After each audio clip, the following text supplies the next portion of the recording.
Hello students, Shri Shreyas School, English Medium, Standard 9th, Subject Social Science, Lesson 1, Rise of British Rule in India।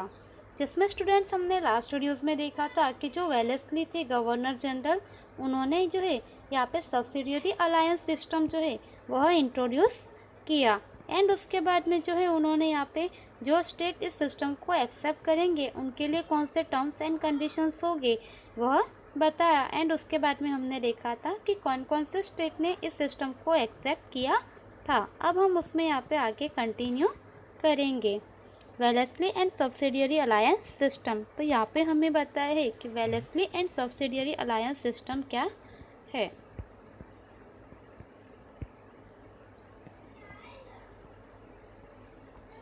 This system was like sweet poison, तो यह जो system थे यह एक sweet poison की तरह माना जाता है। मतलब यह जो सिस्टम था यह एक मीठे जहर के समान था।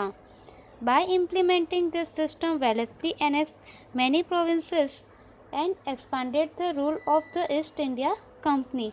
तो यहाँ पे जो वेलेस्ली है जिन्होंने यह सिस्टम इम्प्लीमेंट किया, तो इस सिस्टम को इम्प्लीमेंट करके उन्होंने जो है काफ़ी सारे प्रोविनेंस जो है वह अपने ईस्ट इंडिया कंपनी के कंट्रोल में कर लिया। एंड जो ईस्ट इंडिया कंपनी है, इस ईस्ट इंडिया कंपनी का जो रूल है वह एक्सपांड किया।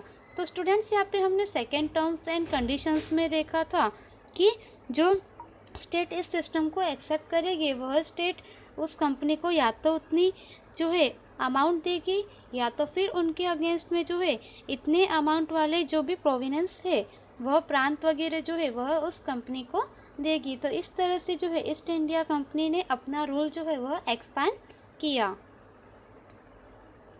Governor general Wellesley asked Tipu Sultan to accept the subsidiary alliance system which he refuse.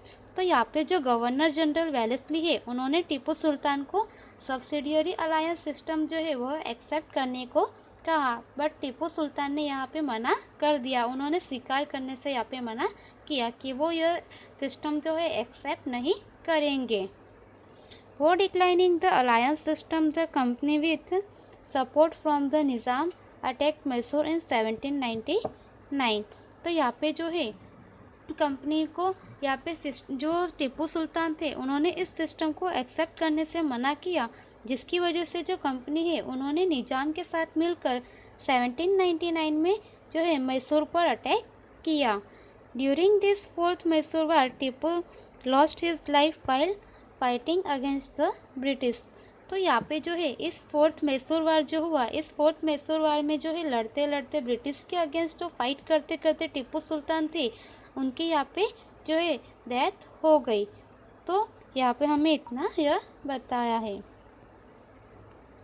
After Wellesley Hastings came to India as governor general. तो यहाँ पे हमें बताया है कि वेलेस्ली के बाद में जो इंडिया के गवर्नर जनरल बने, जो हेस्टिंग्स आए वे इंडिया के गवर्नर जनरल बने। He waged a war with Nepal and made the Gurkhas to join the army. तो यहाँ पे बताया है कि जो वेलेस्ली है उनके बाद में हेस्टिंग्स जो आए वे इंडिया के गवर्नर जनरल बने। उन्होंने यहाँ पे नेपाल के साथ वार किया एंड उसके बाद में जो है अपनी आर्मी में उन्होंने गुरखों को ज्वाइन यहाँ पे किया।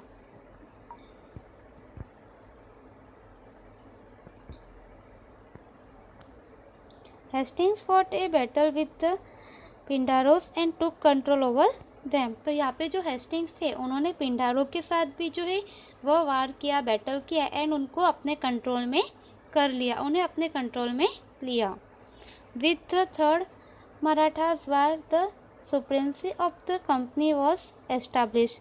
तो उसके बाद में यहाँ पे जो मराठा के साथ थर्ड वार किया उसमें जो है कंपनी ने जो कंपनी है उसे सुप्रीम्स बनाया एंड उसे एस्टाब्लिश किया।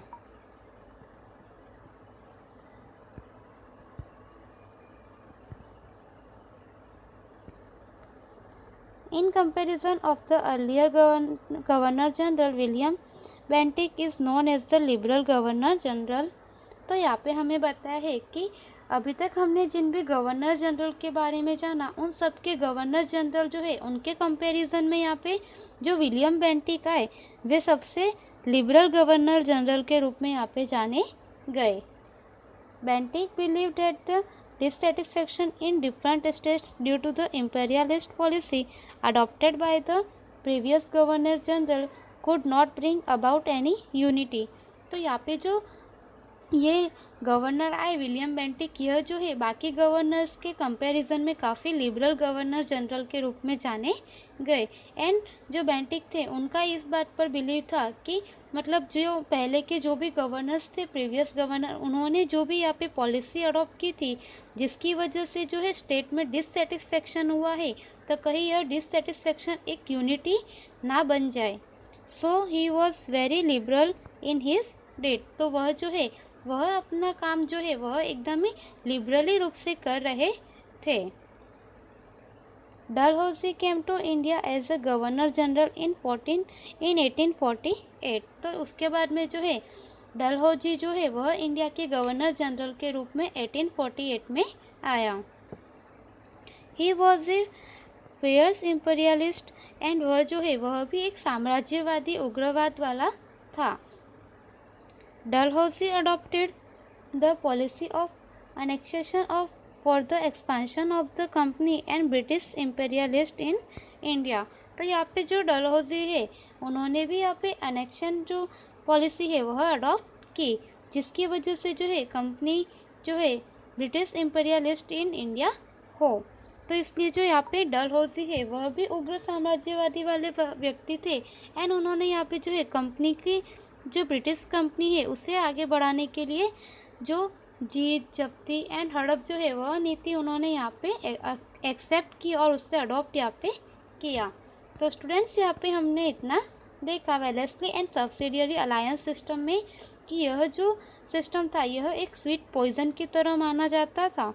एंड इसमें जो है वेलेस्ली ने जो यहाँ पे एक्सेप्ट की थी, जिन भी स्टेट्स ने जिन इस पॉलिसी को एक्सेप्ट किया, इस सिस्टम को, उनके पास से जो है उतने प्रोविनेंस वगैरह वे लेके तो उन्होंने अपना जो ब्रिटिश रूल था वो एक्सपांड किया। अपनी कंपनी का जो ईस्ट इंडिया कंपनी था उसका रूल यहाँ पे एक्सपांड किया। तो इस तरह से गवर्नर जनरल जो है उन्होंने टीपू सुल्तान को यह पॉलिसी, यह सिस्टम जो है एक्सेप्ट करने को कहा, बट टीपू सुल्तान ने एक्सेप्ट करने से मना कर दिया, जिसकी वजह से कंपनी ने निज़ाम का सपोर्ट लेकर 1799 में जो है मैसूर पर वार किया, जिसमें वार करते हुए टीपू सुल्तान की डेथ हो गई। एंड वेलेस्ली के बाद में जो गवर्नर जनरल है वह हेस्टिंग्स इंडिया आए, जो गवर्नर जनरल बने। एंड उन्होंने जो है नेपाल के साथ वार किया एंड उसके बाद जो है अपनी आर्मी में गुरखोस जो है उनको ज्वाइन किया। उसके बाद में हमें बताया है कि हेस्टिंग्स जो है उन्होंने पिंडारों के साथ भी बैटल्स किए एंड उन्हें अपने कंट्रोल में किया। तो इस तरह से जो है उन्होंने थर्ड मराठा वार किया एंड जो कंपनी है उसे सुप्रीम बनाया। तो आगे हमें बताया है कि बाकी ये जो प्रीवियस गवर्नर जनरल जो भी थे उन सब में जो है विलियम बेंटिक एक लिबरल गवर्नर जनरल के रूप में जाने जाते हैं। एंड उनका इस बात पर बिलीव था कि जो बाकी के प्रीवियस गवर्नर जनरल ने जो पॉलिसी अडॉप्ट की जिसकी वजह से जो स्टेट है उन सभी स्टेट में डिससेटिस्फेक्शन फैला हुआ है। एंड वह डिससेटिस्फेक्शन जो है कहीं आगे बढ़कर एक यूनिटी ना बन जाए, इस तरह से जो है उन्होंने यहाँ पे लिबरली वर्क किया। उसके बाद में 1848 में जो डलहौजी है वे इंडिया में आए एंड गवर्नर जनरल बने।